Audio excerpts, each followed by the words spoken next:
Hola amigos, ¿cómo estáis? Ayer nos quedamos sin luz en España en un apagón con unas características muy raras, un apagón de cero electricidad en toda la península ibérica. Creo que nunca se había dado, dicen algunos técnicos que dieron su opinión, que hace unos 60 años ocurrió. Pero no creo que fuese como el de ayer, de cero electricidad. Dicen que todavía no se saben las causas, esperemos para ver lo que nos van contando. Pero al recobrar la actividad esta mañana, y ver las noticias con las que nos hemos desayunado, hay unos hechos muy concretos que si los metes dentro de un contexto, levantan muchos interrogantes, sobre todo lo que nos viene de Estados Unidos. Otra noticia importante que hemos visto esta mañana, es que Putin ha decretado una tregua en el frente de 3 días, durante los actos de la celebración del 80 aniversario de la victoria sobre el nazismo. Y Zelensky rechazó rotundamente la propuesta del presidente ruso, de un alto el fuego del 8 al 11 de mayo de 2025, para conmemorar el 80 aniversario de la victoria en la Gran Guerra Patria. En su discurso en vídeo de la tarde del 28 de abril, Zelensky calificó la iniciativa de otro intento de manipulación destinado a garantizar el silencio durante un desfile militar en Moscú, así que vamos a contextualizar todo un poco. Putin declara el alto el fuego durante las celebraciones del Día de la Victoria. El cese de hostilidades entrará en vigor el 8 de mayo y concluirá el 11 de mayo.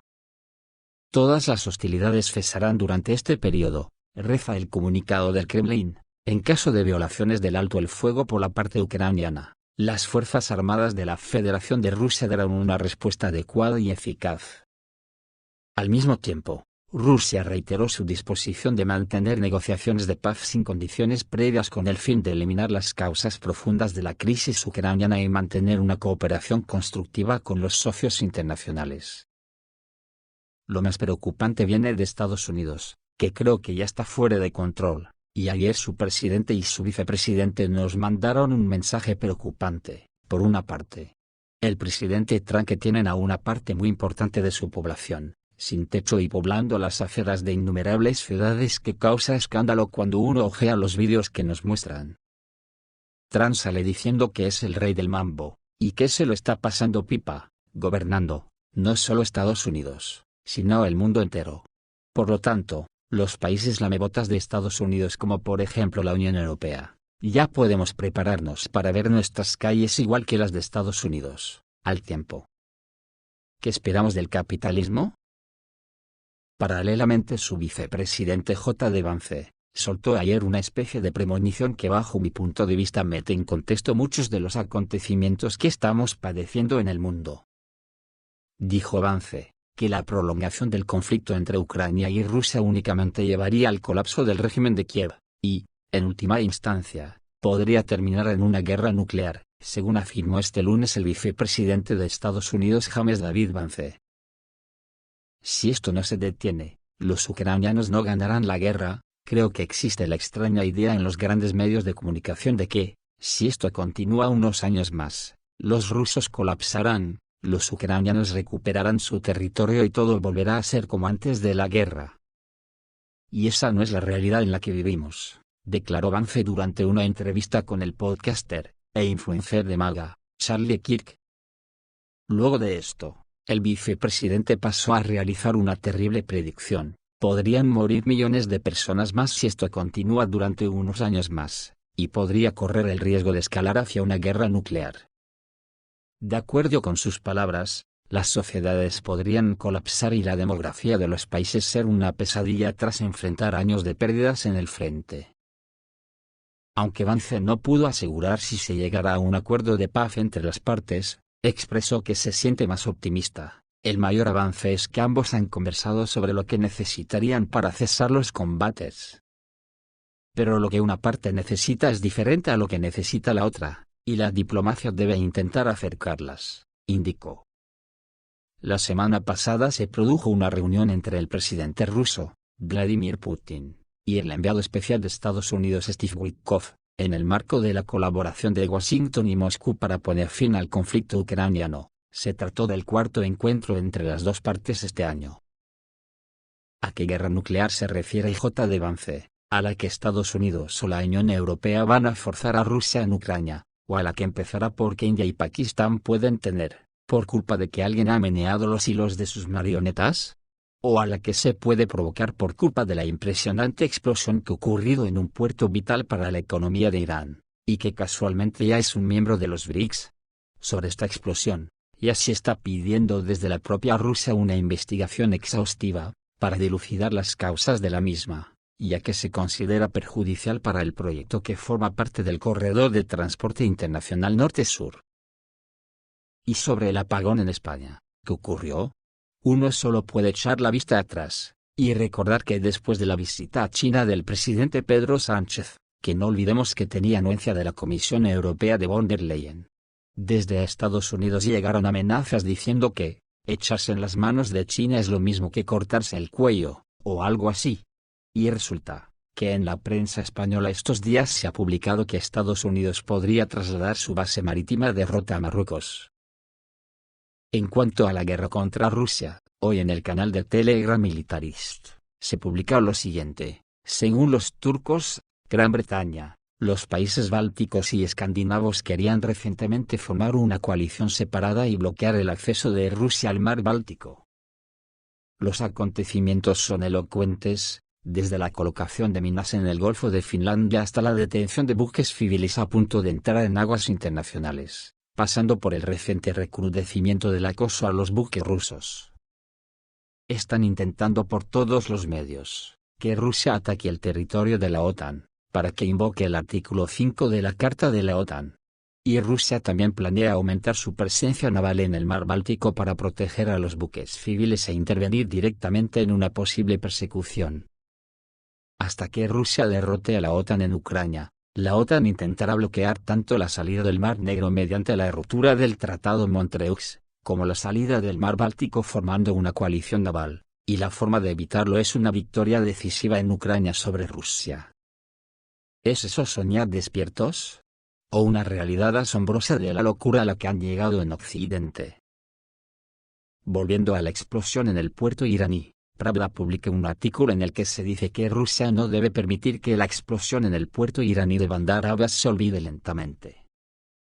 Rusia debe participar en la investigación sobre las circunstancias de la explosión en el puerto iraní de Bandar Abbas, que forma parte del Corredor de Transporte Internacional Norte-Sur. El 26 de abril, una gran explosión sacudió el complejo portuario de la ciudad iraní de Bandar Abbas. Según los últimos datos, se cobró la vida de 120 personas y el número de heridos superó las 1.200, el daño financiero se estima en hasta $2.000 millones.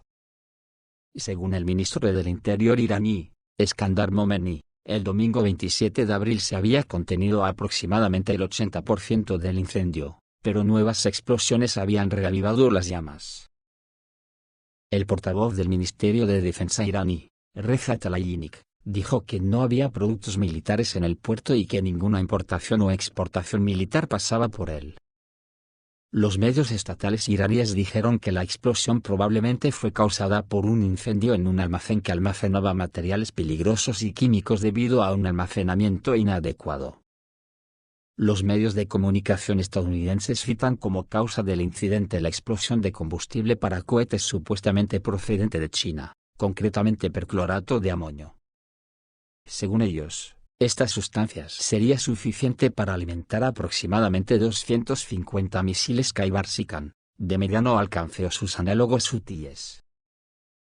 El diputado iraní Mohammed Seraj culpó a Israel por el ataque, señalando que la explosión ocurrió en 4 lugares diferentes. Las acusaciones no son infundadas, teniendo en cuenta que en este puerto también está estacionada la principal base naval iraní y que están en marcha negociaciones entre Irán y Estados Unidos, lo que no gusta a Israel, y la principal reserva logística estratégica de Rusia, el corredor norte-sur, está siendo cortada. Para Rusia es importante que el puerto de Bandar Abbas sea un centro clave del corredor de transporte internacional norte-sur, del que depende el gobierno para evitar el canal de Suez, para ahorrar tiempo, dinero y las sanciones occidentales. Rusia ha invertido $1.300 millones en la modernización del ferrocarril Ras-Shtara, que conectará las vías ferroviarias existentes de Rusia, Azerbaiyán e Irán. Para la Federación Rusa, Este puerto es un activo geopolítico que mueve decenas de millones de toneladas de carga al año, petróleo, equipos, y cereales. Por lo tanto, no solo Israel podría haber estado interesado en el ataque terrorista, sino también los servicios de inteligencia occidentales, especialmente los británicos.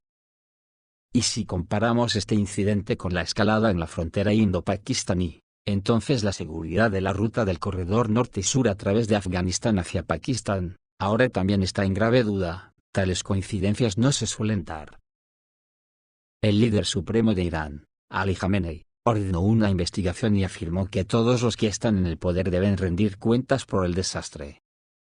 Pero todos sabemos cómo investigó Irán la muerte de su anterior presidente. Se sacaron las conclusiones necesarias para que nadie se molestara. Veamos qué tal va esta vez. Si no hay una auditoría internacional de las causas de la explosión, en la que Rusia debería insistir, ni se realizan obras de seguridad portuaria, todo el corredor norte-sur penderá de un hilo. Y si siguen así, significará que Teherán y Moscú son conscientes de las amenazas no solo a su posición económica, sino también a su posición geopolítica, dice el artículo de Pravda. El 27 de abril de 2025, el diputado iraní Mohammad Sarraj afirmó que Israel estaba involucrado en la explosión masiva en el puerto Said Rajae, en Bandar Abbas, que mató a 36 personas e hirió a 1139, así lo informó Net News, citando las palabras del diputado. Dijo que los explosivos fueron colocados en los contenedores en su país de origen, o en ruta, y que no se podía descartar la participación de fuentes internas. El incidente del 26 de abril fue el peor desastre ocurrido en Irán en años y desencadenó 3 días de luto y un estado de emergencia. Sarraj aclaró que las explosiones ocurrieron simultáneamente en 4 lugares diferentes del puerto, lo que indica un acto de sabotaje planeado. Las autoridades inicialmente vincularon el desastre al almacenamiento inadecuado de perclorato de sodio, un componente del combustible para cohetes que llegó desde China en marzo en los barcos Golbon y Irán, informó Associated Press. Sin embargo, las acusaciones contra Israel añaden un contexto político. Como señala The New York Times, una fuente vinculada al Cuerpo de Guardianes de la Revolución Islámica confirmó que el perclorato estaba destinado a los misiles balísticos de Irán, lo que podría convertir al puerto en un objetivo para la inteligencia israelí. Este acontecimiento no es como para unirlo al atentado de Cachemira, que tiene al borde de una guerra nuclear entre Pakistán que amenaza a la India con un ataque nuclear. El 27 de abril de 2025, el ministro de Ferrocarriles de Pakistán, Hanif Abbasi, hizo una enérgica declaración amenazando a la India con un ataque nuclear. En una entrevista con el canal de televisión local GeoNews, citada por India Today, Abbasi dijo: "Los misiles nucleares de Pakistán no son un adorno. Fueron hechos para la India. Nuestros misiles Gori, Saen y Ghaznavi, junto con nuestras 130 ojivas nucleares, están dirigidos contra ustedes". La declaración se produce en medio del empeoramiento de las tensiones entre los dos países tras el ataque terrorista de Pahalgam, que mató a 26 personas, y la decisión de la India de suspender el Tratado de Aguas del Indo de 1960. Abbasi enfatizó que si India corta completamente el suministro de agua a Pakistán, como anunció después del ataque, sería un pretexto para una guerra a gran escala. Si detienen el suministro de agua, que se preparen para la guerra.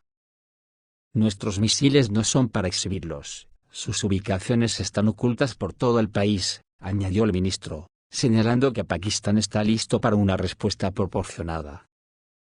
Según el Times of India, India también revocó visas para ciudadanos pakistaníes y aumentó su presencia militar en Cachemira, lo que llevó a Islamabad a responder, incluyendo el envío de aviones de combate al interior del país.